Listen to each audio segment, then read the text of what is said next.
எனக்கு நல்ல நினைவு இருக்குது. அவர் தமிழ்நாடு சட்டமன்றத்தில் அவர் வாக்கெடுப்பு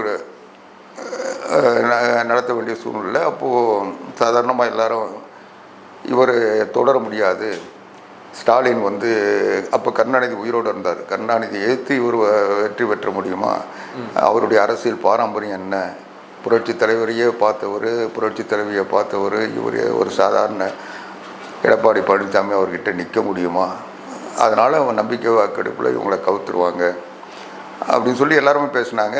அதை நம்பிக்கிட்டு அதிமுகவிலையும் பன்னீர்செல்வம் தலைமையில் ஒரு 11 பேரை கூப்பிட்டுக்கின்னு அவரும் நாங்களும் அவங்க கூட வரணும்னு அவர் இருக்கிறவங்களாம் ஆளெல்லாம் திரட்டி வரட்டும் பார்த்துடலான்ட்டு அவரும் கூட ஸ்டாலினுக்கு பக்கத்துணையாக நின்னார். தேர்தல் நடந்தது, வாக்கெடுப்பு நடந்தது இல்லை.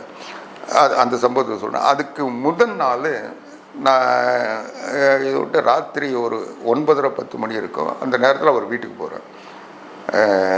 வீட்டுக்கு போக சொல்ல அவர் வீட்டில் அவர் இருக்கார், இல்லை போய் பார்க்க சொல்ல, எந்த நாளைக்கு சட்டமன்றத்தில் வாக்கெடுப்பை சந்திக்க போகிறோம், எவ்வளோ பதட்டமாக இருப்பாருன்ற இது இல்லாமல் சாதாரணமாக ஒரு லுங்கி கட்டிக்கிட்டு இருந்த உடனே என்ன நான் போனால் கூப்பிட்டு பேசுகிறாரு. அந்த அறிகுறி அவர்கிட்ட அந்த பதட்டம், அந்த பயம், என்ன செய்யணுன்ற இது எதுவுமே இல்லை. ஒரு சாதாரணமான எப்பவும் இருக்கிற மாதிரி, அதுதான் அவருடைய அந்த ஒரு தெய்வீக தன்மைன்னு நான் சொல்லுவேன்.